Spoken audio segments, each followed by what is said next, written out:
Warahmatullahi wabarakatuh.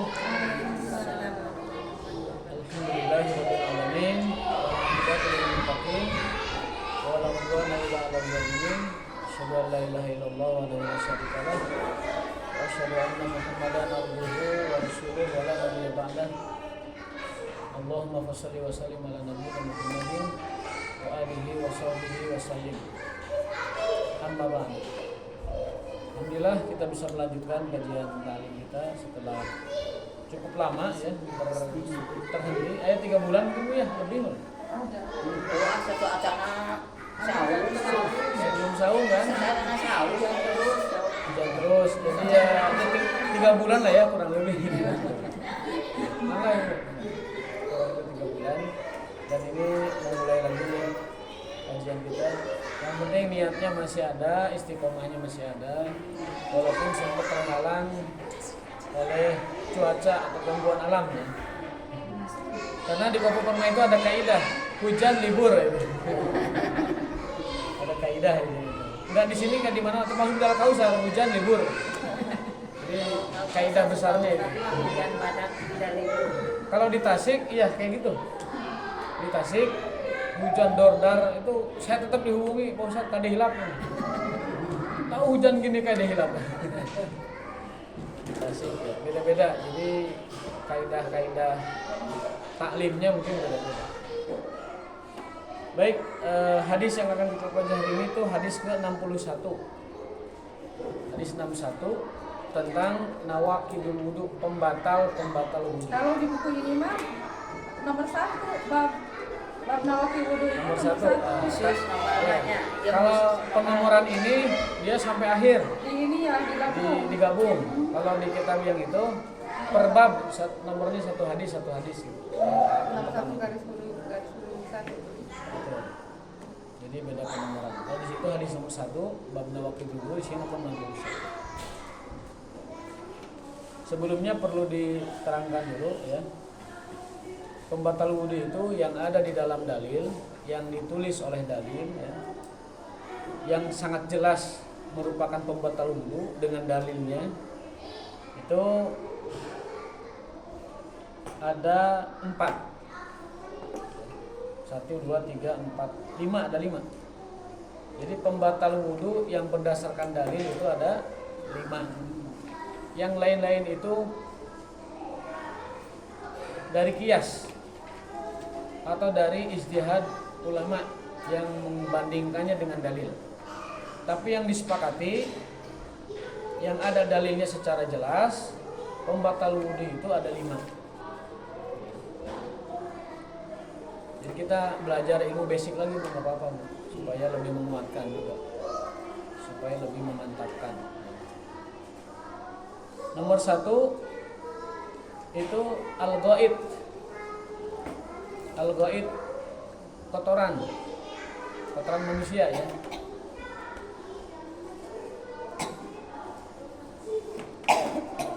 Sabata naqduhu bil kitab was sunnah wal ijma.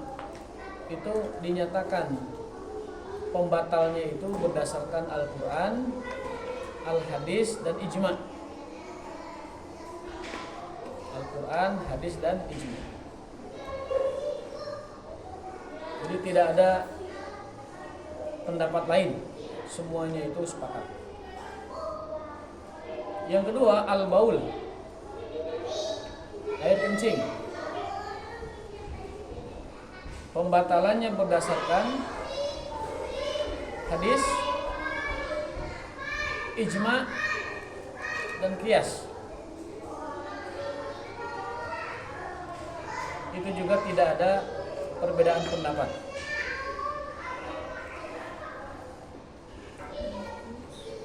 Yang ketiga, madhi. Pernah kita bahas definisinya ya. Itu pembatalannya berdasarkan hadis, ijma dan qiyas.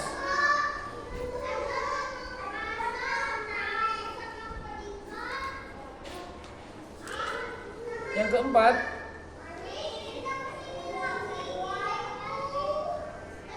damul istihadah, darah istihadah. darah istihadah.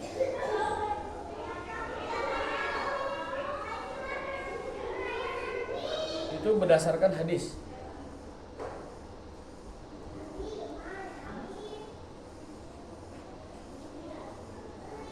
Dan yang kelima adalah tidur. Tidur. Itu pembatalnya berdasarkan hadis juga. Tetapi nanti rinciannya akan kita jelaskan melalui hadis-hadis yang akan kita pelajari. Itu garis besarnya dulu. Wan nawaqid min haitsu dalil. Adapun pembatal wudu berdasarkan dalil ada 5 ya tadi ya. Doid, kencing, madi, darah istihadah dan tidur. Rinciannya sebagai berikut. Hadis nomor 1 dalam buku itu, di sini hadis nomor 61. Bismillahirrahmanirrahim. An Anas ibni Malik radhiyallahu anhu qala kana ashabu Rasulillah sallallahu alaihi wasallam ala ahdihi yantadhiruna al-isya hatta takhfiqa ru'usuhum summa yusallun wala yatawaddaun. Bahwasanya di zaman Rasulullah para sahabat itu sambil menunggu waktu isya mereka terkantuk-kantuk. Jadi di masjid dari maghrib nunggu isya itu sambil ngantuk-ngantuk gitu. Kemudian saat dikumandangkan azan isya, mereka langsung sholat tanpa berwudu lagi. Ini dalil bahwa tidur itu tidak membatalkan wudu. Jadi kalau kita sudah wudu lalu tertidur, itu wudunya tidak batal. Asal tidurnya duduk konsepnya. Nah, nanti penjelasannya ada di penjelasan dari para pensyarah hadis. Hadis riwayat Abu Dawud disahihkan oleh Daruqutni dan ada asalnya itu di hadis riwayat Muslim.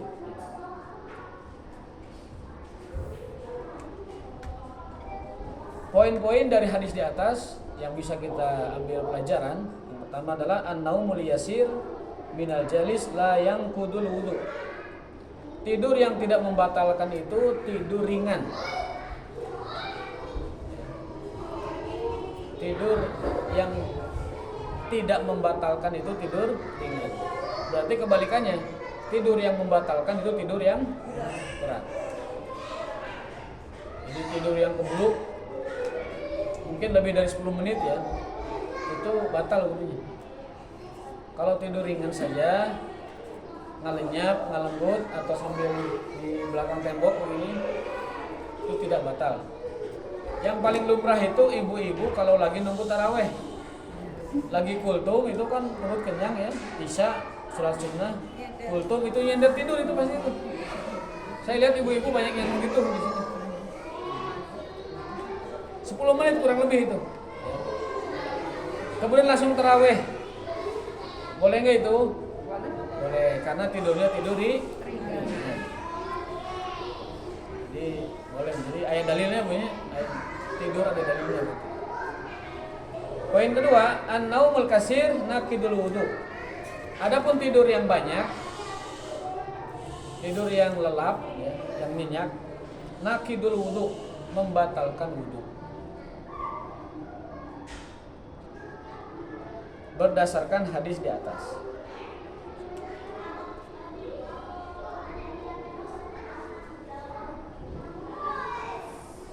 Poin ketiga, istihbabu ta'khir sholatil isya an awali waqtiha. Sunnahnya sholat isya itu diakhirkan.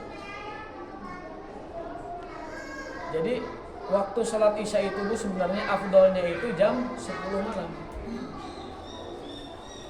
atau jam 11 sebelum tengah malam. Faqad jaa fi sahihaini, berdasarkan hadis Bukhari Muslim, bahwa Nabi mengakhirkan sholat isya.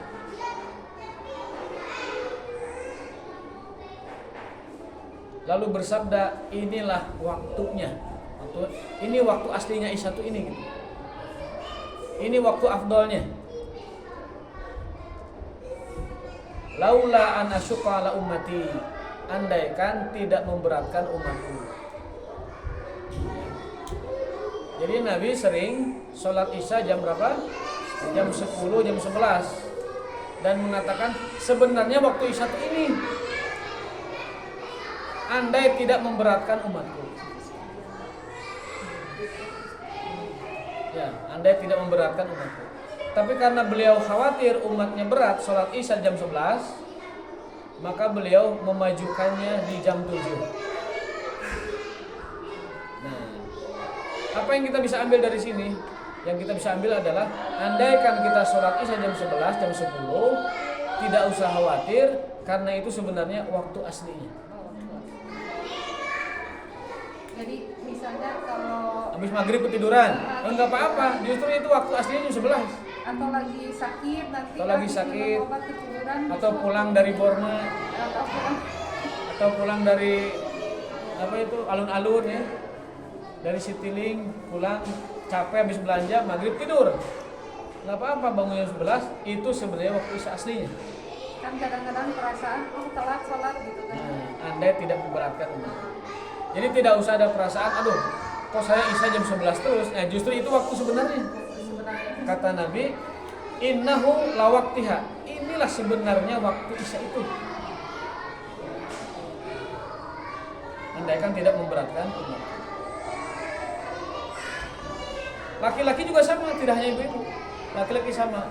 Tetapi bedanya kalau laki-laki, Nabi melaksanakan Isya tengah malam itu tetap berjamaah bersama sahabat. Jadi satu kompleknya itu udah sepakat Isyanya jam 11 gitu. Kalau di Al-Kausar mungkin atau di sini satu RT-nya itu udah sepakat Isyanya jam 11. Gitu. Nggak pakai adzan lagi ya. Tetap aja. Kalau mau berjamaah di masjid tetap aja. Nah, itulah riskannya kalau di kita mempraktekkan sesuatu yang sebenarnya sunnah tapi tidak lumrah, itu akan menjadi apa? Perbincangan orang-orang. Dianggapnya lemah. Loh, kok ini ada jam 11? Mau Isya loh, kok Isya jam 11 bukan jam 7? Padahal sebenarnya Rasul itu seringnya Isya itu jam 11 dan bersabda, inilah waktu sebenarnya. Pakai lam taukid lagi, lawaqtiha. Inilah sebenar-benarnya waktu Isya. Penegasan.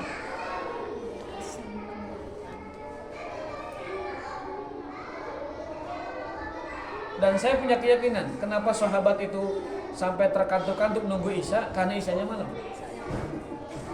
Kalau Isya aja jam 7 mah saya yakin masih bisa bertahan. Ya. Kalau cuma nunggu sebentar ya, masih bisa bertahan. Tapi kalau Isya jam agak malam, memang itu mungkin banyak yang ngantuk.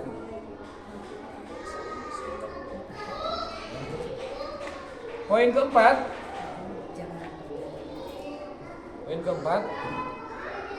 Hirsus sahabah radhiyallahu anhum ala al-baqa fil masjid al-haram.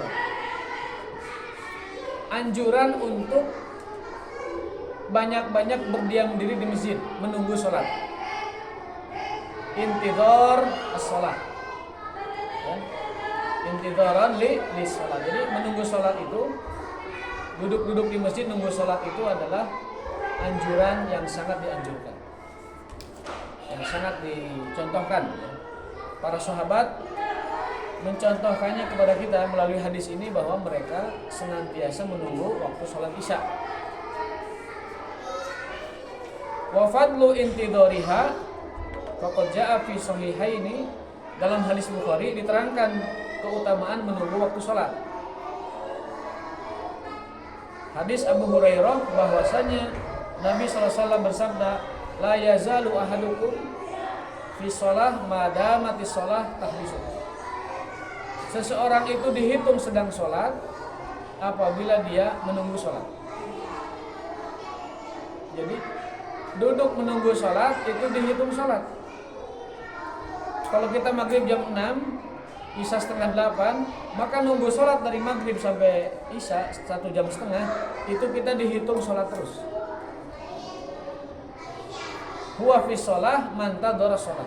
Dia ada dalam salat selama menunggu salat. Nah, ini namanya memanfaatkan waktu. Tidak capek tapi dapat pahala gede. Nunggu salat. Ibu-ibu habis maghrib, kan udah beres tuh aktivitas di rumah habis maghrib tuh. Ya. Itu dari maghrib duduk aja di musola rumah. Nunggu isya. Baca Quran atau nungguin. Lalu, nah itu pahalanya seperti orang sholat. Jadi komunikasikan dengan si bapaknya, Pak, kita beres makan dan beres semuanya itu maghrib ya. Semua udah maghrib itu beres. Jadi nanti dari maghrib nunggu isya. Atau kalau mau sekalian, makannya nanti pada isya. Supaya maghrib itu tadi dipakai untuk nunggu sholat. Ya. Jadi cari waktu makan itu beres maghrib, selesai makan semua, atau mau sekalian pada isya, sehingga maghrib digunakan untuk menunggu sholat. Kalau mencontoh para sahabat. Tapi kalau kondisi tidak memungkinkan, ya udah nyari keutamaan nunggu sholatnya, mungkin asar ke maghrib, mungkin zuhur ke asar, tapi agak sulit. Yang paling mudah itu maghrib ke isya, sejam, hanya 1 jam. Tunggu dari maghrib ke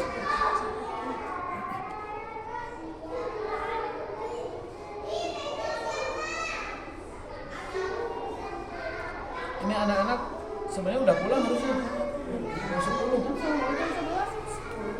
Jam 10 ya waktunya. Jam 10 ya. Mungkin masih betah nggak mungkin.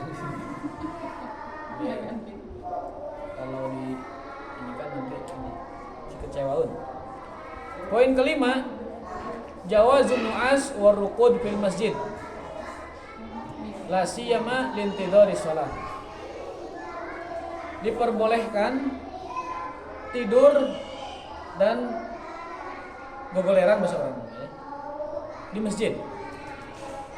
Diperbolehkan tidur atau ngantuk atau gogoleran fil masjid, terutama dalam rangka menunggu sholat.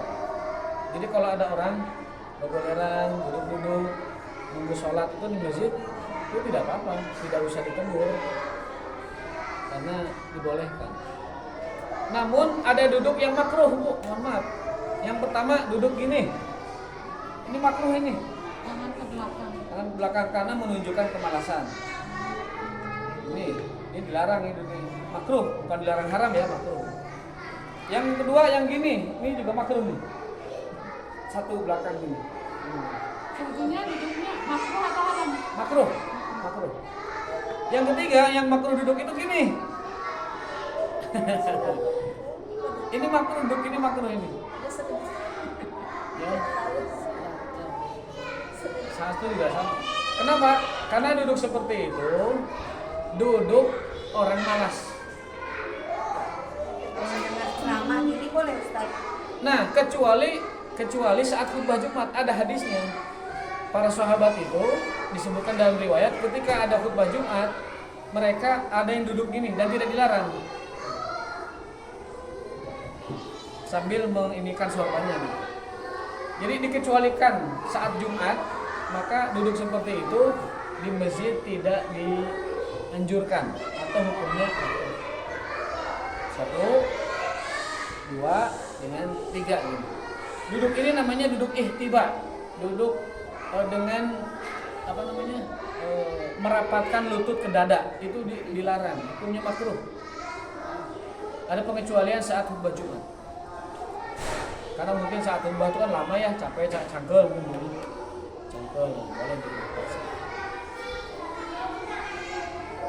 Larangannya makruh, Bu, bukan haram ya. Isi salah paham. Makruh saja.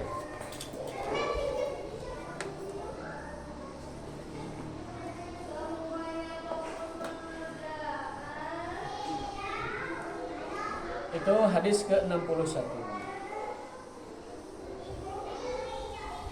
Hadis ke-62 itu menjelaskan tentang darah istihadah. Kan tadi tema besarnya sudah ya, ada 5 tadi. Penjelasan rinciannya adalah di hadis-hadis berikut.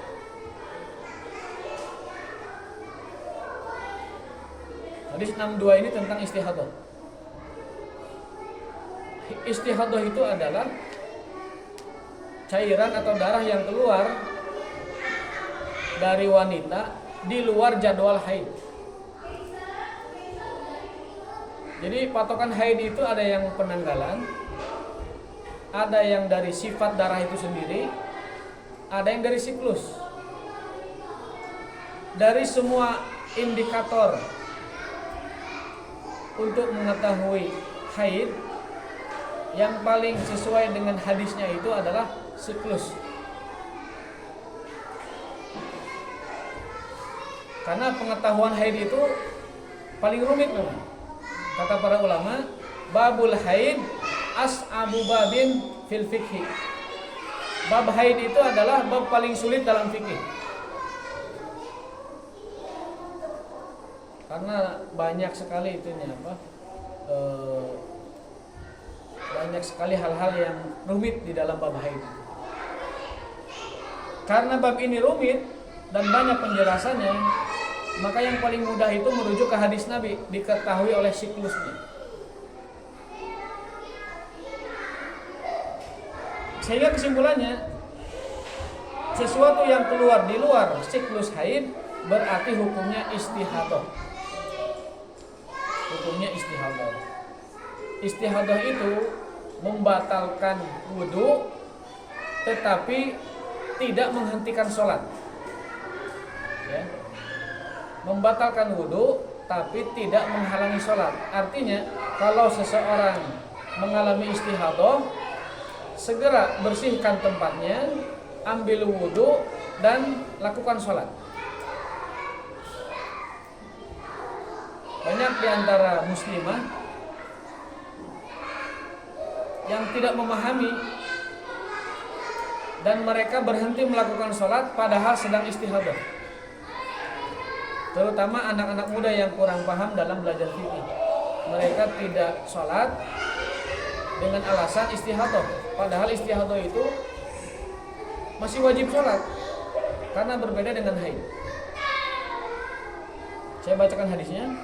Ana Aisyah radhiyallahu anha qalat ja'at Fatimah bintu Abi Hubaysh ila Nabi sallallahu alaihi wasallam. Faqalat ya Rasulullah inni imra'atun ustahadu fal athur. Ya Rasulullah, aku sedang istihadah, sedang tidak suci.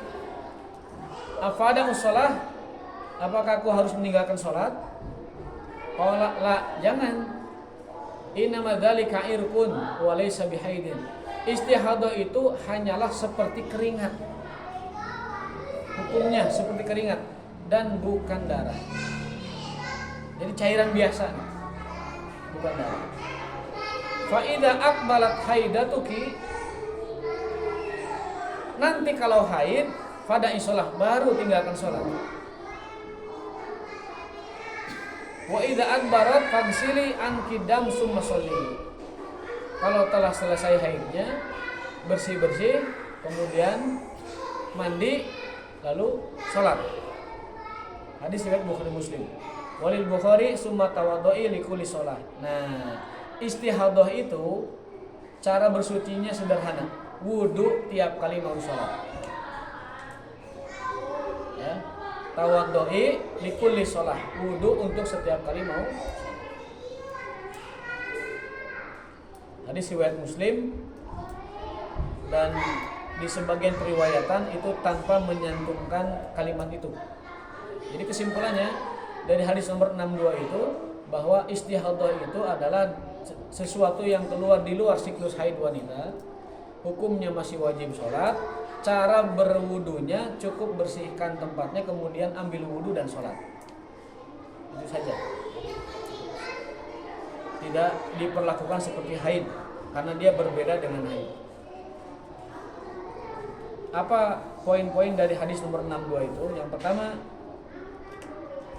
innal kharija min ahadi sabilaini naqidul wudu. Sesungguhnya segala sesuatu yang keluar dari kubul dan dubur itu membatalkan wudu,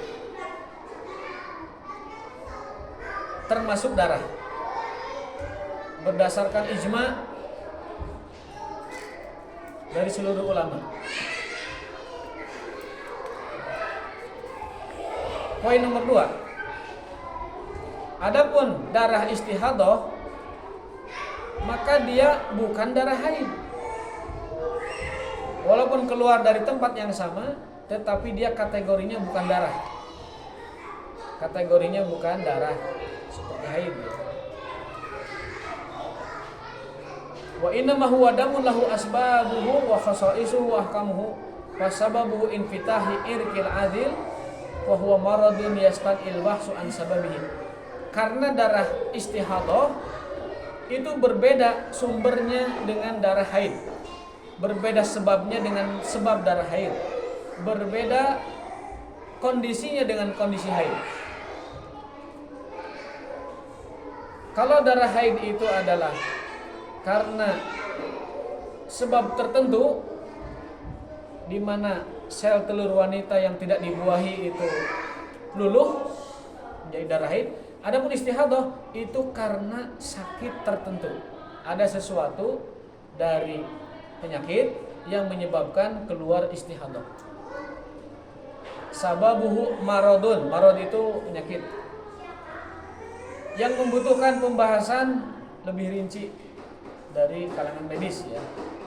Jadi kesimpulannya kita tidak terlalu masuk ke detail, tetapi kesimpulannya bahwa darah istihadah itu sebabnya beda, sumbernya beda, tempat asalnya beda, dan juga hukumnya beda dengan darah haid. Meskipun ada kemiripan dalam warna, dalam sifat, dan dalam volume misalkan, tapi itu bukan darah haid, sehingga hukumnya berbeda dengan hukum darah haid. Sumbernya dari hidung bisa gitu Pak Ya? darah. Sumbernya dari penyakit aja, maradun. Li'annaha tadullu ala wujudi marad. Darah istihadah itu sumbernya itu penyakit, kondisi tertentu medis ya, yang menyebabkan darah istihadah keluar. Kalau darah haid itu bukan masalah medis, itu siklus di mana ovarium ketika tidak dibuahi itu akan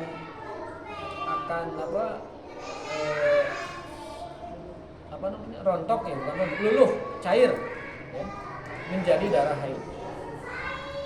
Imma bijismil mar'ah wa adadiha wa godadiha wa imma bijihaziha tanasuli.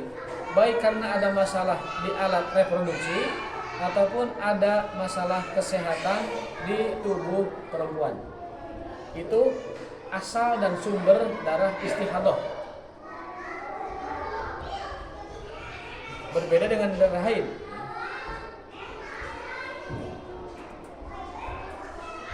Amma damul haid fayakhruju min qi'ri rahmil mar'ah. Adapun darah haid itu keluar dari rahim perempuan. Sebagaimana pemberitaan dari Rasul sallallahu alaihi wasallam bi khilafil makhrajatain. Bi khilafil makhrajain. Wa huwa raddun wa tawjihun liqauliha fala athhur. Fa abana laha annaha tahirah talzimuha shalah. Nah, jadi yang dimaksud dengan segala sesuatu yang keluar dari kubul dan dubur membatalkan wudu itu jika keluarnya itu memang dari arahnya itu. Tetapi istihadah berbeda. Berbeda sumbernya, berbeda makhrajnya, tempat keluarnya, berbeda juga sebabnya. Maka dia beda dengan darah haid. Ini penguat aja penjelasan dari yang sudah kita jelaskan. Barangkali ibu-ibu nanti mau jadi ustazah menjelaskan, tahu sebabnya, tahu dalilnya, dan tahu penjelasannya. Ini ke bawahnya ini penjelasannya medis ya, saya kurang paham juga ini. Qaulal atiba, kata para dokter, nah ini. Innahu damun ahmar musyrik khafif laisa raihah. Istihadah itu darahnya ringan, agak merah, tetapi bening, agak bening, merahnya tidak pekat seperti haid dan tidak punya bau. Adapun darah haid itu hitam, kemudian tebal, kental ya, dan baunya tidak sedap. Itu kata para dokter. Saya juga bukan dokter jadi kurang paham juga. Nah, kita lewat aja ya. Hadis ketiga, dalil tentang batalnya wudu karena mazi. Karena mazi.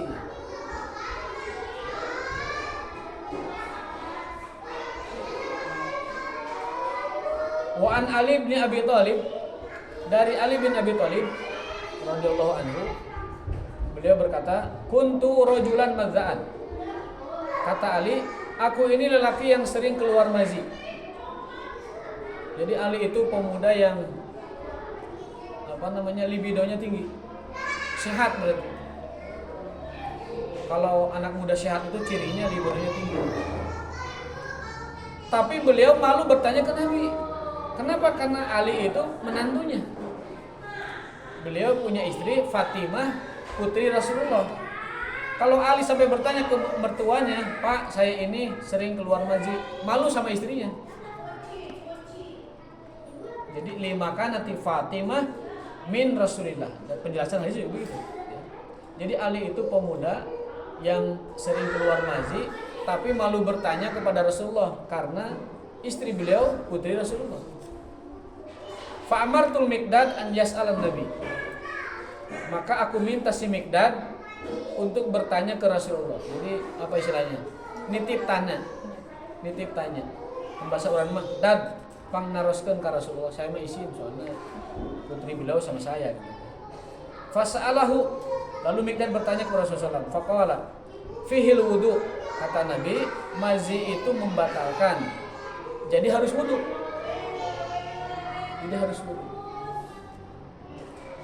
Muttafaq alaih, hadis riwayat Bukhari Muslim, dan itu lafaz Bukhari. Jadi mazi itu batal wudu, harus wudu.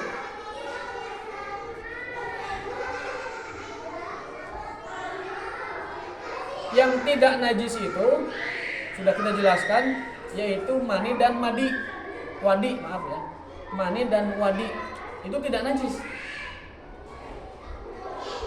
Mani dan wadi tidak najis. Hanya saja mani itu mewajibkan mandi. Keluarnya tidak najis, tetapi mewajibkan mandi.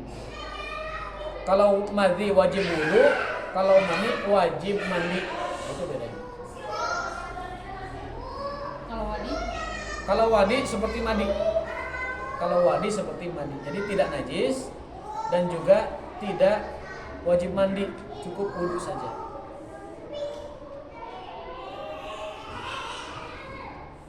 Kalau mazi mah ya najis ya wudu, itu mazi. Tapi kalau madi dan wadi, iya wadi dan mani itu hukumnya rinci. Mani itu tidak najis tapi wudu. Kalau wadi tidak najis dan juga cukup wudu, tidak perlu mandi. Rinci ya, sekali. Ya fikih itu memang begitu, rinci. Harus diketahui detailnya. Tapi ini saya gogorokan ini beradu dengan suara anak.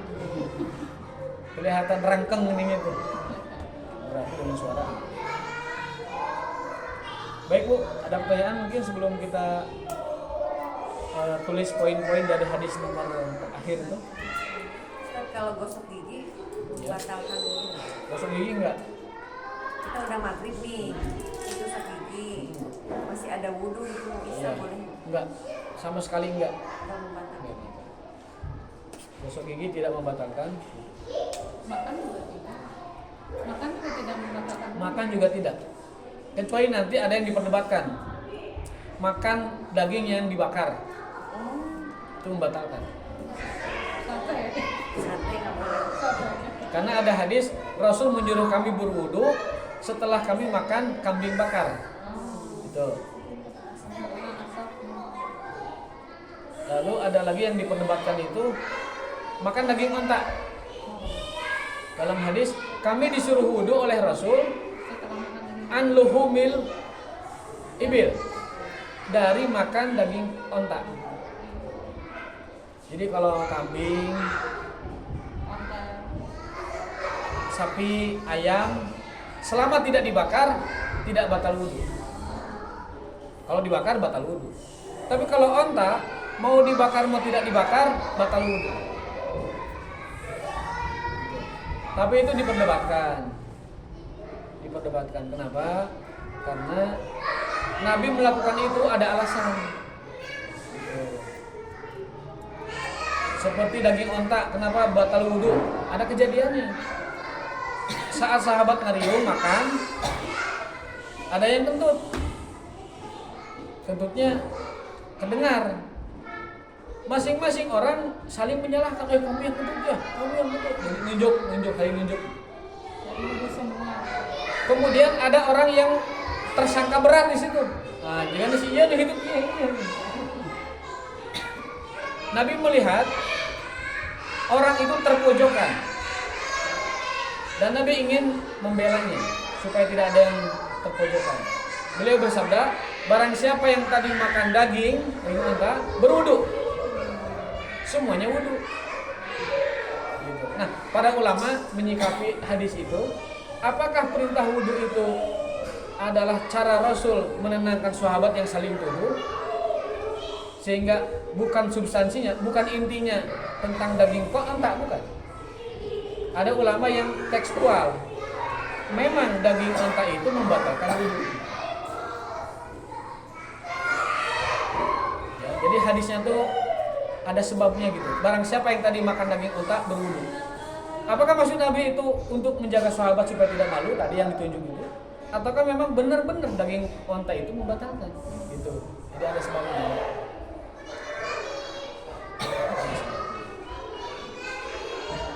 Ini poin hadis ini adalah kita itu jangan mempermalukan orang di depan banyak orang. Bahkan jika itu fakta. Jadi kita dalam majelis seperti ini ada majelis yang kita tidak boleh memojokkan atau menyindir atau membuat tidak nyaman anggota majelis. Karena apa?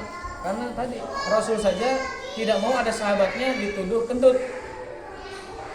Sampai mengeluarkan pernyataan tadi, yang tadi makan daging wudu. Padahal maksudnya semuanya ya wudu akhirnya kan gitu. Yang batal wudu, yang tidak batal wudu. Yang tidak batal wudunya berarti jadi sunnah wudu, dapat pahala sunnah. Yang tadi batal menjadi pensuci, jadi toharoh gitu. Semuanya dapat kebaikan. Yang tajdid wudu, yang perbaikan wudu dapat pahala. Yang tathirul bil wudu itu juga dapat pahala kewajiban. Jadi sama sekali gosok gigi tidak membatalkan, kecuali gosok giginya sambil kentut. Itu batal karena kentut.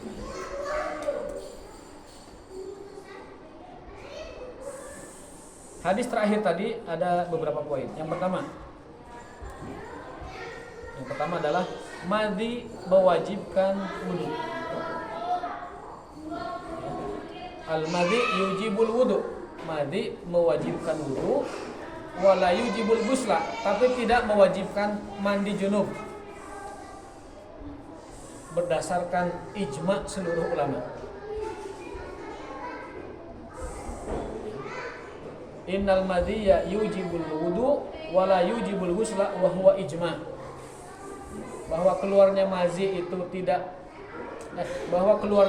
itu mewajibkan wudu tapi tidak mewajibkan mandi berdasarkan keputusan ijma seluruh ulama. Oh, berarti pulang jam 11 anak-anaknya. Jam 11 ya? Iya. Gimana dong? Saya nanti diinformasikan. Saya barusan kata ibu guru 20 menit lagi. Oh, jam 11 berarti. Mungkin masuknya diundur. Kemarin tuh dari Ramadan mungkin berlaku sekarang ini.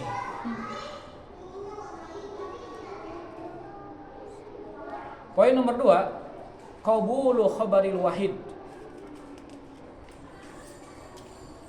wal amalu bihi fi misli hadhil umur.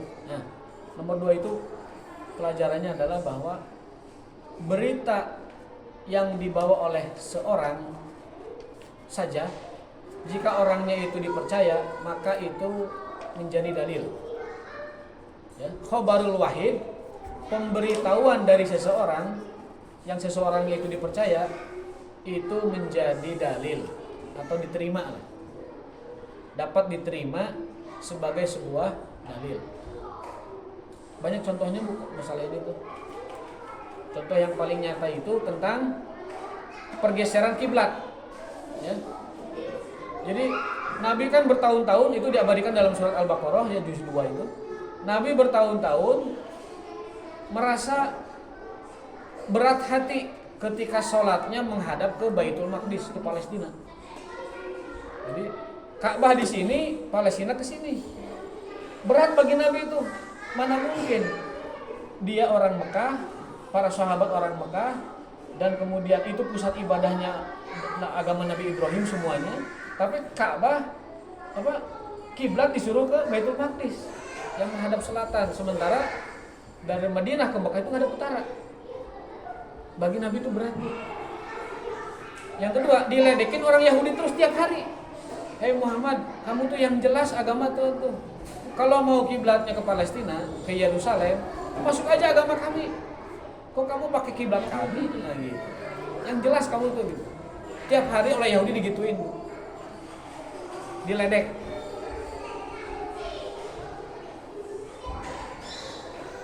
Yang ketiga, Nabi itu sangat kangen ke kiblat, ke Ka'bah. Sehingga beliau itu tiap malam melihat langit, berharap agar kiblat itu oleh Allah diganti dari Baitul Maqdis Yerusalem ke Ka'bah Al-Musyarrafah. Selama 16 bulan Nabi setiap hari qad nara taqalluba wajhika fis sama. Tiap hari Nabi melihat ke langit berharap kiblat digeser ke Ka'bah. Selama 16 bulan. Jadi Nabi sholat menghadap Palestina itu Baitul Maqdis itu 16 bulan. Berarti berapa tahun? Setahun setengah ya. Tiba-tiba turun ayat fawalli wajhaka syatrul masjidil haram. Muhammad, mulai saat ini arahkan wajahmu sholat ke arah Masjidil Haram. Maka Nabi langsung menghadapkan sholat ke Masjidil Haram. Nah, ada orang-orang dari kalangan sahabat oleh Nabi disuruh menyebarkan informasi itu ke daerah-daerah. Kamu pergi ke sana, kamu ke utara, kamu ke barat, kamu ke selatan, kamu ke timur. Kasih tahu mereka bahwa kiblat sudah bergeser ke Ka'bah. Bahwa kiblat tidak lagi ke Palestina tapi ke Ka'bah. Itu di daerah-daerah, Bu, orang-orang banyak yang lagi sholat ketika kalau tidak salah itu asar ya. Lalu ada pengumuman, wahai sekalian kaum muslimin, sekarang kiblat kita ke Ka'bah. Itu langsung berbaring badan, lagi ngarap ke sana. Nggak tahu teknisnya gimana ya, pokoknya lagi gini. Jadi masjidnya teh langsung berubah. Yang masjid dulu kan praktis ya, sederhana. Hanya lantainya pasir, kadang ada serabut dari jerami untuk dijadikan karpet. Tiangnya juga sederhana, tidak banyak seperti ini, dan tidak ada arah depan seperti imam bin, ya masjid biasa aja, asal kotak aja gitu. Jadi bergesernya itu mudah, tinggal imamnya aja yang bergeser, makmumnya gitu. Kalau kita perubahan kiblat, ini mimbar dan segala macam harus dirubah di sini. Ya. Ruang imam dan khatib harus geser sini. Dulu kan enggak. Nanti kesimpulannya adalah bahwa pemberitahuan satu orang jika itu dipercaya bisa menjadi dalil, bisa menjadi bukti hukum. Ya, menjadi bukti hukum. Nah, ibu-ibu sekalian, kenapa saya menekankan ini? Karena ada kelompok di antara kaum muslimin yang menyerukan bahwa di dalam agama Islam hadis ahad itu hadis satu orang tidak diterima sebagai hujah hukum. Ada kelompok di dalam agama Islam, ada ormas di dalam Islam, di Indonesia juga ada ormasnya yang menolak hadis ahad sebagai dalil hukum. Padahal kalau kita boleh jujur, kalau orang menolak hadis periwayatan ahad yang satu orang, kita berarti menghapus separuh ilmu agama. Karena separuh dari hadis Nabi itu perawinya ahad. Innamal a'malu binniyat itu hadis ahad. Siapa perawinya? Umar bin Khattab. An Amiril Mukminin Abi Hafsin Umar bin Khattab radhiyallahu anhu an Rasulullah annahu qala innamal a'malu binniyat. Itu hadis ahad. Masa kita mau tolak hadis ini? Jadi banyak sekali hadis-hadis yang datang kepada kita jalur periwayatannya itu ahad. Kalau kita sampai menolak hadis ahad, itu sama artinya kita menolak separuh agama kita.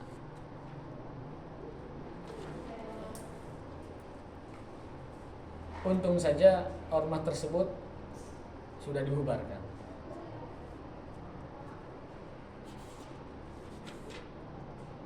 Dan kita tidak mau komentar tentang ormasnya, tetapi sikap mereka bahwa hadis ahad tidak bisa diterima sebagai hujah hukum itu adalah tidak benar secara ilmiah dan tidak benar secara syariat juga. Karena walaupun satu orang meriwayatkan itu, tetapi itu adalah sahabat yang dipercaya, lalu generasi tabi'in juga dipercaya, lalu generasi tabi'in juga dipercaya, maka itu sah sebagai sumber hukum gitu. Sah sebagai sumber. Nah, kalau Al-Quran kan tidak ada yang ahad, Bu. Al-Quran itu semuanya mutawatir. Mutawatir itu diriwayatkan oleh seabreg manusia. Maka Quran mah satu huruf pun tidak ada yang diperdebatkan. Bahkan kalau ada orang bilang satu huruf Quran kurang, kafir dia. Kalau ada orang bilang Quran kurang satu huruf, kafir dia. Kalau ada orang bilang satu ayat kurang atau ayat ini ada tambahannya, kafir dia. Nah, kalau hadis tidak semuanya mutawatir. Tadi ada yang ahad, ada yang mutawatir, ada yang gharib, ada yang aziz. Dalam statusnya ada yang sahih, ada yang hasan, ada yang dhaif, ada yang maudhu, palsu maudhu. Jadi kalau dalam status ya, hadis sahih, valid, sahih, hadis hasan, baik, hadis dhaif, lemah, hadis palsu yang tidak ada hadisnya. Nah, maka dalam buku ini ditekankan bahwa qabulu hadisil wahid, bahwa hadis satu orang pun diterima jika perawinya dipercaya. Kalau perawinya model-model orang yang mungkin nggak dipercaya. Tapi kalau perawinya Umar bin Khattab masa nggak dipercaya?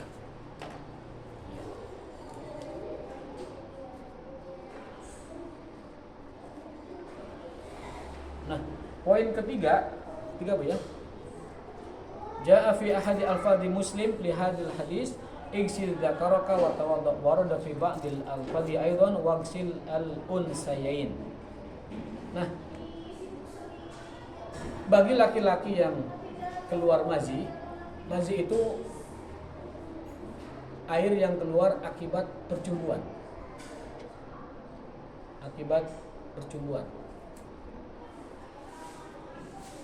Sifatnya berbeda dengan mani. Air mazi itu sifatnya tidak memancar dan tidak disertai dengan rasa nikmat yang dahsyat. Itu sifat mazi. Kata para ulama, ma'a adami hayajani syahwati walam yatadafaq. Air mazi adalah air yang lengket, dia tidak memancar dan tidak disertai rasa nikmat yang luar biasa. Kebalikan dari mani ya. Dan cara membersihkannya secara fikih dalam hadis igsil dzakaroka, bersihkan alat kelaminnya, wa tawadhu, dan berwudu. Bahkan mohon maaf Bu, dalam hadis lain bukan hanya, mohon maaf sekali, bukan hanya, ini saya berat bilangnya berat Bu. Dalam hadis lain bukan hanya alat kelaminnya, tetapi mohon maaf, batang dan dua bijinya. Igsil dzakaroka wa unsayain. Nah, unsayain itu adalah itu. Dua buahnya itu.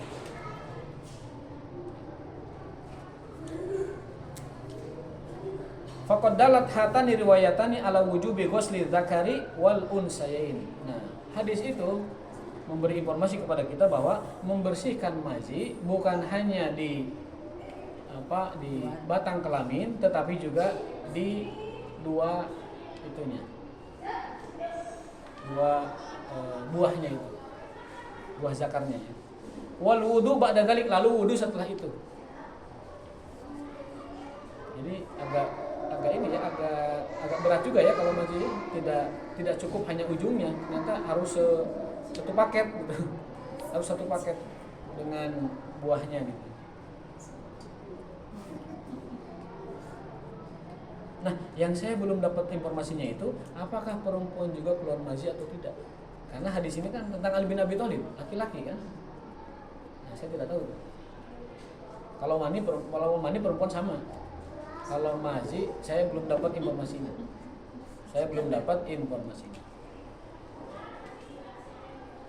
Makanya perintahnya ke lelaki, kalau perempuan tidak. Wallahu alam, itu perlu informasi tambahannya. Poin keempat, al-amru bi ghusli dzakari wal unsayi dalil ala najasatil madi walakin ba'dul ulama qala yu'fa an yasirihi limasyaqqati taharruz minhu. Nah, kata para ulama, mazi yang tadi kita sebut najis dan wajib wudu itu, kata para ulama, jika sedikit volumenya, jika sedikit barangnya mazinya itu dimaafkan. Ma'fu anhu, dimaafkan. Jadi contohnya, maaf ya, kalau pria misalkan hanya karena bersentuhan atau berpelukan keluarnya sedikit banget, maka itu kata para ulama, bukan para ulama, beberapa ulama, qala ba'dul ulama, di antara para ulama berpendapat dimaafkan kalau sedikit mah. Kalau agak banyak, baru itu najis dan wajib diwudui atau diwudukan. Nah, persoalannya adalah dari mana kita tahu itu sedikit atau banyak? Yang pertama. Yang kedua, dari mana kita bisa memastikan bahwa itu termasuk kategori sedikit yang ma'fu anhu atau sedikit yang masuk kategori yang harus dicuci kan gitu. Maka lebih aman, lebih baik kalau cairan yang satu ini atau madi ini keluar, lebih baik dicuci, mau sedikit mau banyak.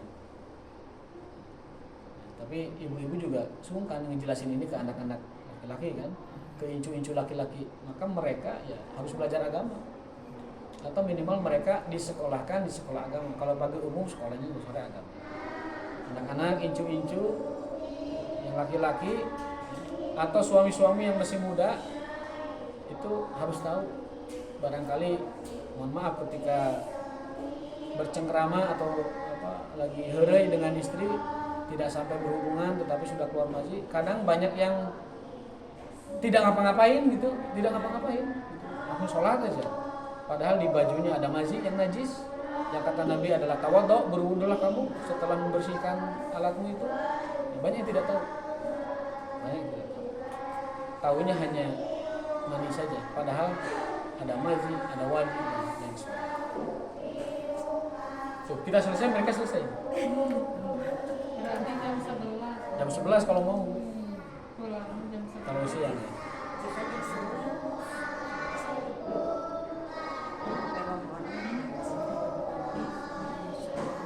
Buru-buru ya. Nah, poin ke-6 5 Masih ke-5 ya. Untuk madhi ini layak fil istijmar, tidak cukup dengan toharoh batu. Kan kita udah belajar toharoh batu ya, beberapa pertemuan lalu, 3 bulan yang lalu ya, kita belajar toharoh dengan batu. Jadi kalau orang pipis tidak ada air itu bisa pakai batu, bahkan ada air pun bisa pakai batu, atau tisu, atau kayu atau daun ya, atau kain. Jadi kencing itu tidak mesti dibersihkan oleh air, bisa pakai tisu, bisa pakai daun, bisa pakai pohon, tapi pohon jangan berduri. Apalagi daun yang merang, waduh itu bahaya. Nah, menurut penulis kitab ini, Syekh Ali Bassam itu, beliau mengatakan untuk mazi tidak cukup. Tahara dengan batu. Li'annahu laysa minal kharijil mu'tad, karena dia tidak memiliki sifat kencing. Madhi itu sifatnya berbeda dengan kencing, sehingga perlakuannya berbeda. Kalau kencing bisa dibersihkan pakai batu, tisu, daun, kain ataupun kayu, meskipun ada air. Tapi kalau madhi itu tidak cukup dengan batu, tapi harus air. Alasan dari penulis buku ini bahwasanya karena kedua air tersebut berbeda sifat dan juga berbeda sumbernya. Ya. Tapi di ujung dia mengatakan wallahu a'lam. Itu pendapat beliau ini, pendapat pribadi. Wallahu a'lam bishawab. Baik Bu, itu beberapa penjelasan 3 hadis ya yang kita bahas. Dan ada kencatan. Dan nanti ada waktu yang lebih pas lagi supaya kita tidak bergerowokan dengan anak kecil. Atau kalau ada tempat yang representatif tidak mesti di sini, mungkin bisa juga di Akasor kejauhan ya. Jauh ya. Enggak pausan kosong jam 10. Kosong tapi Tapi ya, ibu-ibu itu, jauh. Tapi ibu-ibu lebih jauh. ibu lebih jauh. Kan kalau nggak musim hujan bisa sore lagi. Bisa sore. Iya betul. Namun kalau musim hujan itu tempatnya. Tapi sekarang musimnya nggak tentu. Mei itu katanya badai kemarau El Nino ya. El Nino Godzilla, jadi akan sangat panas banget. Ya nanti bisa di ini lagi. Sore lagi. Lagi kalau nggak itu ya. Insyaallah mudah-mudahan bisa. Bisa Dan kalau bisa disiapkan juga supaya kajian kita ini interaktif ya. Di rumah disiapkan pertanyaan-pertanyaannya kalau ada. Jadi interaktif. Kalau monolog seperti ini takutnya juga ibu-ibu bosan juga, aduh ini satu arah gitu. Tapi kalau dialogis itu kan enak. Kalau monolog itu takutnya jenuh, bosan. Cuman kadang-kadang saya bingung juga nanya apa gitu. Saya mau nanya, kalau pengajian ada hipnoterapi yang gitu boleh? Hipnoterapi itu selama tidak melibatkan hal-hal yang mistis, boleh-boleh saja. Kalau kita nangis-nangis gitu boleh? Boleh, tetapi secara efektivitas itu pengaruhnya hanya sementara. Jadi banyak terapi ataupun kajian dan sebagainya dengan metode hipnoterapi itu ngefeknya itu hari hanya aja, pas hari itu keluar dari rumah itu yang tadinya nangis terseguk-seguk dan lain sebagainya itu susurian beri ngabasode itu teh. Jadi penyadaran yang seperti itu menurut saya itu berbeda dengan penyadaran melalui ilmu. Saya lebih cenderung kepada penyadaran melalui ilmu karena manhaj kenabian, manhaj ilmu para salafus soleh juga tidak mengajarkan hal seperti itu. Jadi hal-hal baru itu. Ya betul, itu hal-hal baru temuan orang-orang psikologis saja, gimana cara mengolah psikologi seseorang lewat hipnoterapi supaya tadi bisa. Tapi saya pribadi tidak terlalu pro ya. Perubahan itu lebih afdal melalui jalur ilmu. Supaya lebih kuat, lebih mantap, lebih tertancap dalam sanubari kita melalui pemahaman. Karena pemahaman itu akan masuk ke mindset, lalu ke hati dan ke pikiran. Contoh paling sederhana Bu, kadang suka ada lembaga-lembaga sosial mengadakan penggalangan dana lewat cara agitasi. Misalkan diagitasi gitu ya, dipancing emosinya. Siapa yang akan menolong Palestina hari ini? Akan gini-gini. Saya berapa? 10 juta tulis. Berapa? 5 juta. Nanti jadi hutang. Jadi dia berkomitmen menciptakan hutang baru gitu. Padahal dia pas ke rumah dimarahin sama suaminya. Mah, kamu itu ya karena kepancing emosionalnya, tahu-tahu berjanji akan memberi sekian. Itu kan menjadi beban buat kita. Beban melunasinya. Belum lagi si panitia ini akan ngubungin kita terus. Belum lagi kita nanti berurusan dengan rumah tangga kita. Gitu. Banyak kejadian. Termasuk, mohon maaf, program-program wakaf Quran yang dengan cara agitasi kayak gitu. Ya. Jadi orang dikumpulkan, dimotivasi, kemudian diambil komitmen. Siapa yang sanggup hari ini untuk memberikan 1000 Quran kepada orang pedalaman di sana? Saya. Berapa ibu sanggup? 10 juta. Karena teragitasi, berjanji 10 juta. Pas ke rumah ngulang 10 juta tiba. Bisa dicicil katanya Ustaz. Bisa dicicil. Nanti belum lagi ngomong dengan suaminya malah jadi polemik. Aduh kamu itu ya. Kita aja butuh buat yang lain. Nah, kalau mau berwakaf Quran, semampunya saja. Seadanya. Pak, mohon maaf saya bisanya belikan 2, saya titip ya sebagai wakaf. Beli 2. Saya mampunya 3. Jangan jadi hutang. Yang namanya hutang dalam Islam apapun kondisinya, kecuali untuk nahan lapar dan haus supaya tidak mati, meminjam itu tidak dianjurkan. Berhutang itu tidak dianjurkan. Kamu tadi kan dia kan nyiptain hutang sendiri kan, berjanji akan berwakaf. Itu tidak dianjurkan. Jadi kalau mau ya belikan saja 5, belikan 10 yang langsung, kita tidak punya beban. Karena menciptakan hutang itu tidak baik. Apapun kondisinya. Kecuali darurat, terancam mati, baru. Satu lagi Ustaz, Ya. kayak kajian Ustaz itu Ahilman, kan dia suka menata hati itu, jadi si curhat itu kan didengar orang gitu. Iya. Boleh nggak itu Ustaz? Kalau di dalamnya ada pengumbaran aib tidak boleh. Karena kan Allah sudah menjaga rahasia masing-masing. Kenapa dibuka lagi? Bahkan mohon maaf, di kajian itu, di kajian itu ada perempuan mengaku telah berzina. Suka ada sih Ustaz. Di kajian itu ya, dan terekspos ke publik, dia mengaku perempuan itu bahwa dia telah melakukan perzinahan. Ini bukan lagi majelis ilmu, itu majelis aib. Tapi kita datang boleh nggak Ustaz? Ya maksudnya jadi pendengarnya. Ya kalau jadi pendengar menuntut ilmu, dan saya yakin walau alam itu lebih mendapat emosional atau baperan atau lebih mendapat ilmu, saya kurang tahu juga. Tetapi khawatir majelis seperti itu bukan lagi majelis ilmu, tetapi majelis curhat. Makanya digemari oleh ibu-ibu karena ibu-ibu suka curhat. Cuman tidak sedikit, lebih dari satu kejadian itu ada orang yang menceritakan masa lalunya di depan orang banyak, di depan dan itu viral kemana-mana. Alhamdulillah. Saya sangat tidak setuju. Jadi gini aja Bu, kita dalam menerima agama itu yang alamiah aja, lewat pendekatan ilmu seperti ini. Ya. Karena yang Nabi ajarkan, yang para sahabat ajarkan, para salafus saleh ajarkan, menyadarkan manusia lewat jalur ilmu, lewat pengajaran, lewat taklim, baik talaki atau dirosa atau tadris atau bahas, yaitu seperti ini caranya. Tidak aneh-aneh, tidak dengan curhat, tidak dengan hipnoterapi, tidak dengan segala macam. Gitu. Jadi lebih yakinlah dengan cara. Kalau datang nggak apa-apa ya Ustaznya. Sekedar datang mengarame-rame babaturan kadarinya ngebaraso. Tapi untuk mencari ilmu sebaiknya tidak dengan cara itu.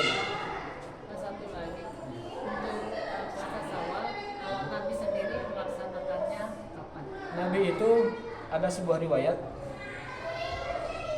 Aisyah itu kalau tidak salah itu pernah melakukan itu di awal, tapi oleh Nabi tegur kalau mau Syawal itu minggu ketiga. Jadi puasa Syawal itu anjurannya minggu ketiga, nggak langsung. Kenapa minggu ketiga? Alasannya karena masih banyak kakaren, masih banyak silaturahmi, lebar kakaren juga, ayah rampeyek, ayah goreng cawu, ayah ranginang. Itu kapan makannya kalau puasa kan gitu. Jadi 2 minggu pertama ba'da Ramadan, ba'da Syawal, pakai dulu untuk makan-makan. Kan disebut Idul Fitri, kan fitri itu kan makan sebenarnya. Bukan hanya fitrah tapi makan. Dari kata futur. Futur kan makan. Idul Fitri, Idul Futur. Hari raya makan. Berarti hari-hari setelahnya itu hari makan. 2 minggu pertama maksimalkan makan. Silaturahmi, berkunjung ke sanak kerabat. Nah, baru minggu ketiga udah beres sini silaturahmi, udah beres makan-makan, udah beres puasa. Nah, baru mulai Syawal. Kodok kapan? Kodok mah masih panjang 1 tahun lagi sampai Ramadan berikutnya. Maksimal Sya'ban sebelum Ramadan. Itu yang dilakukan oleh para sahabiat yang di zaman Rasul SAW. Jadi orang kadang telem-telem ting ibadah saya gitu. Katanya wajib. Ya. Yang kodok itu yang menjalankan wajib dulu baru nanti sunnah. Ya, yang wajib didahulukan daripada sunnah itu kaidah umum, tapi ada kaidah pengkhususnya. Ibadah yang memiliki waktu yang panjang itu bisa diundurkan dan didahulukan ibadah yang memiliki waktu rentang yang lebih pendek. Iya. Tapi kalau misalnya sebelum mengkodok keburu meninggal bagaimana? Ya itu qadarullah, tidak dosa. Karena kan waktu kodok kita masih setahun. Di tengah tahun itu meninggal tidak ada masalah. Tinggal nanti ahli waris memfidyahkan. Meninggal kan. Ibu kan ada pikiran gini, yang wajib dulu aja gitu kan. Nanti setelah selesai waktunya baru nyawal. Padahal kaidahnya Masih kan dalam sawal gitu. ya, Ustaz. padahal kaidahnya itu ibadah yang memiliki rentang waktu lebih panjang Bisa diakhirkan. bisa diakhirkan dan mendahulukan ibadah yang memiliki waktu lebih terbatas. Itu kaidahnya begitu. Jadi itu Bu. Terima kasih atas bacaannya karena sudah jam 11 lebih. Di sini mau pada bikin kolak. Kuliah hada wassalamualaikum. Ya, subhanakallahumma wa bihamdika asyhadu an la ilaha illa anta astaghfiruka wa atubu ilaik. Assalamualaikum warahmatullahi wabarakatuh. Waalaikumsalam warahmatullahi wabarakatuh. Atur nuhun Pak Ustaz.